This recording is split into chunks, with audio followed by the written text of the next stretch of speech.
Hey everyone, welcome to Big Boss here. As you can tell by the title of the video that you clicked on, we're talking video games, and it's a brand new to retro review. And today I'm reviewing a game from my childhood, especially from a console that a lot of people dismissed back in the day, but years later people realized, damn, this was a good system. So I guess to start with this game kind of came out of nowhere. I never saw any advertisement for it back in the day. I didn't see it on TV, I didn't see it in any gaming magazines. I walked into a Hollywood Video. Now, what you gotta remember for me, Hollywood Video showed up in the late 90s in my town, and at that point, Blockbuster was the only game in town, so Blockbuster was where you had to go. The problem with Blockbuster was they didn't have as big a variety as their games. Like, there was multiple copies of, like, one game, but they didn't really have a lot. There was a lot of space on those shelves that could have filled up other games, but they just didn't have the variety of them. But when I went to Hollywood Video, I saw that variety. They had a lot of games on those shelves compared to what Blockbuster had for their video games. So for me personally, I'm like, damn, this is pretty awesome. Let's see what they got. So I went in and I saw the kiosk they had, and in that kiosk was a Dreamcast that had Power Stone. And Power Stone for me was kind of a big, not game changer, but it was one of the reasons. Like, I was glad I got a Dreamcast back in the day. So I got this game, and that was the thing. I went to go grab the game, and it had a Capcom logo on it. And I didn't realize that at first until I had it in my hands. I'm like, oh, now I gotta play this game.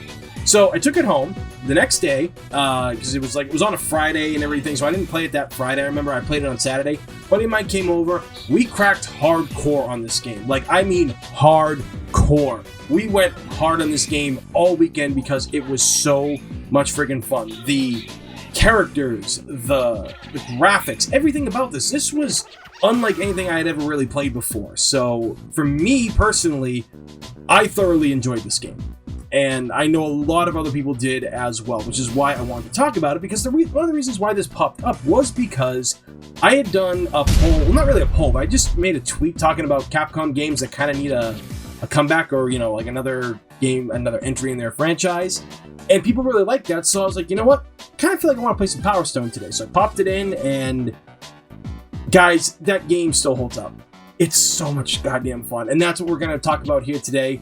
So with that being said, here's my review of Power Stone, the Sega Dreamcast.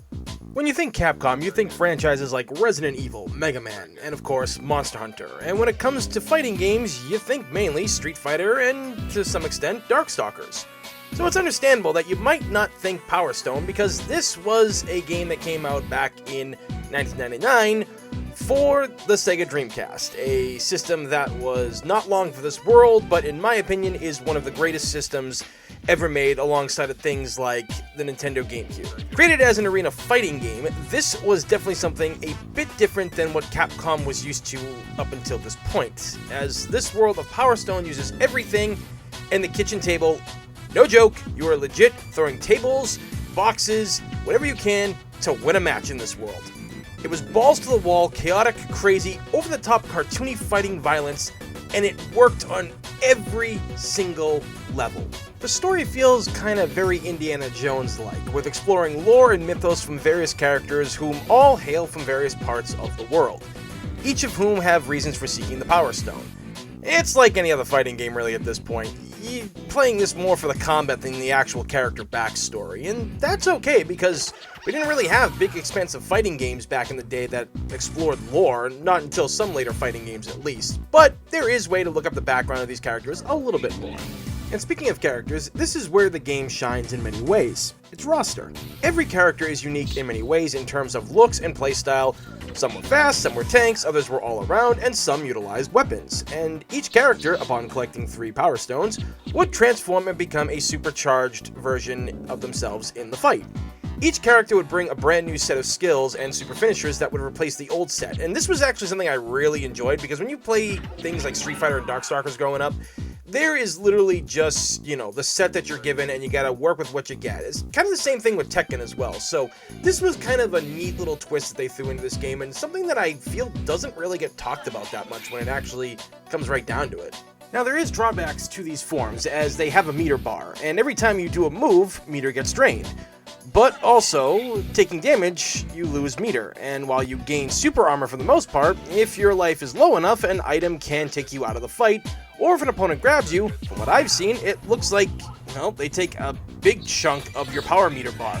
This is something to remember because this mode really charges you up fast, but at the same time, its drawback is that your energy drains faster the stronger moves that you use. So your super moves that you have in this, all of them are pretty flashy and really amazing.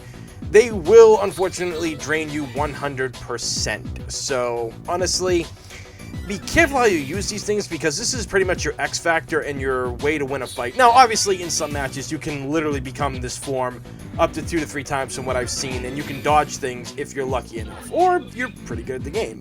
Again, this is what makes the game a lot of fun. Every character seems to be based off someone or takes something from pop culture in terms of looks, name, and or abilities.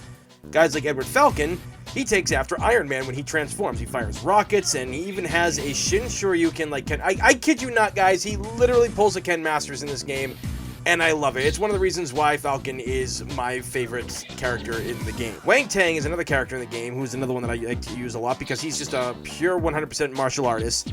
And when he transforms, he becomes a Super Saiyan and fires off energy blasts and even has like a Spirit Bomb-like move. I'm not joking about this. It's true. But if you choose his alternate color, he gets a Super Saiyan blue look, and that was kind of like well before that was ever a thing in Dragon Ball Super, so I always found that to be kind of funny. Even the big baddie of the game, Vulgus, his name is a homage most likely to Capcom's first game, Vulgus. So again, this game not only gives you a great game for fighting, but it takes from a lot of things to help create the world that it makes, and it doesn't feel like they're taking it just to bring people in. No, a lot of the things that you come across when it comes to these characters and their transformations, and just the characters in general, and who they are and what they look like, that's the major draw to this, I feel. And yeah, it still stands on its own. You can borrow from pop culture all you want and stuff, and sometimes it works very well. There's been games and TV shows that have done that throughout history, but sometimes people rely on it too much and games don't work. But with Power Stone, it still feels brand new in every step of the way, even if you're seeing things that you may have seen throughout the years through pop culture. And I think that is another strength that Power Stone does give in this, and something that I think that the devs really should feel very excited about when they created this game because of that. The gameplay for this is just unreal, and while it's a bit odd that this game only has a 2-player fight option on a console that allows up to 4 players, and believe me, this was a game that definitely needed a 4-player type multiplayer mode, thankfully the sequel understood this, it definitely doesn't hurt itself in the long run. In fact, the 1v1 style seems to work very well, as everything on the screen from chairs and tables, walls, everything can be used to help you in a fight. So, smaller screen with 4 players might have just been a little bit too chaotic in a bad way. It gets pretty chaotic in a good way with one-on-one, so honestly, I really think that playing this in that style is the way to go, and to be fair, that's what this game was. It was fun. You see, this is a complete game. This game cost you $60 back in the day, and then you went home, you popped it in, and you had hours of fun and entertainment. There was no esports, nobody putting a gun to a developer's head to make them pump out a game faster than it needed to be. They just made a great, fun game, and it's simple and great. That's one of the reasons why I love this, because every level has you running and jumping and swinging off of poles, pushing off ledges, grabbing swords or flamethrowers, rocket launchers, and just good old-fashioned beating the crap out of each other. Anything can happen on any level with any character, and how the stages are set up with items everywhere, it's yet another example of why I truly love this game, and why I believe it deserves more love, and god damn, I really want to see this on a next-gen console, at least as a port, if anything, because, again, Capcom has a huge library, and they need to, well, not milk it, but they need to explore their older games and why people loved them back in the day. Now, you're probably thinking, I've praised this game a lot. Is there anything wrong with it? And, well, honestly, I guess you could say that when you're facing the computer, they tend to always run for the gems when they respawn on the map, and I guess that's because that's the point of the game. But I feel it kind of takes away from how much fun this game actually is. I feel that you don't need the stones to really enjoy the combat that this game has set up. Now, obviously, it's called Power Stone, so I get it, but I kind of wish there was a way to turn the stones off like you could in Marvel Superheroes, another great Capcom fighter. Because if you could do that, you could really have so much fun. Now, obviously, when you're fighting with friends, you can totally just ignore the stones, but if you're fighting against the computer and trying to unlock things in this game, that's where things get a little difficult. But to be fair, if that is the only thing that I'm really complaining about for this review, then that's definitely not a bad thing. Honestly, that's so minor, because this game you literally just have so much fun with. Everybody that I've talked to who's ever played this game over the years has said nothing but great, amazing things about it, and I really wish that Capcom continued this series forward, because it has not seen the love it should for years. It's not even seen the light of day since, God, the PlayStation Portable. So, yeah, guys, this game, you gotta try it any way you can, because it's just that fun of a game. And that's my review of Power Stone for the Sega Dreamcast. Yeah, this game, honestly, is still amazing from start to finish. There's even an anime of it. I discovered that about maybe 5-6 years ago, and I was kind of shocked that I never heard about it before, but it is on YouTube, or at least it was. So, yeah, this game, it's just amazing. It's fun, it's exciting, it's gonna bring a lot of laughter to you and your friends when you play it. But how do you go about playing it? Well, that's kind of the big problem, because Power Stone right now only exists on physical versions for the Dreamcast and the PlayStation Portable. And if you want either one of those, well, yeah, you're going to be paying a pretty penny for them, because on eBay they are pretty damn expensive. Now, I believe for the time being you can still get Power Stone on the PSP or, the PlayStation Store. So if you have the chance, get it, because guys, the Power Stone collection for PSP is actually really amazing, because you get Power Stone 1 and 2, okay? You have to get this game, ladies and gentlemen, because it is just truly a remarkable, fun game that Capcom seemed to have forgotten about. And when things like Marvel vs. Capcom 3 were first announced, and then later on Marvel vs. Capcom Infinite, I was always thinking to myself, what if we got some Power Stone characters in this game? What if we got, Rouge and, or Rogue, or however you pronounce her name, and Falcon? What if you got damage playable characters for MVC3 or MVCI, right?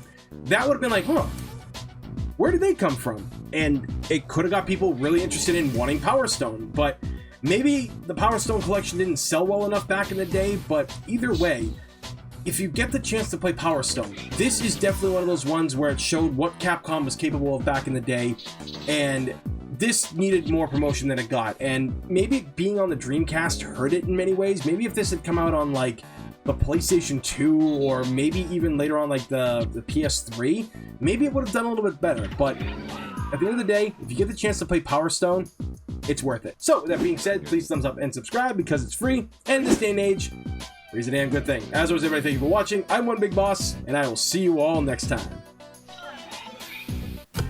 Hey guys, thanks again for watching this video. If you can give it a share, that'd help my channel out big time. Follow me on Instagram and Twitter, where I'm most active. Links down below in the description. Also, if you want to see me stream some video games, follow me on my Twitch channel as well. Many thanks again, guys. Greatly appreciate it.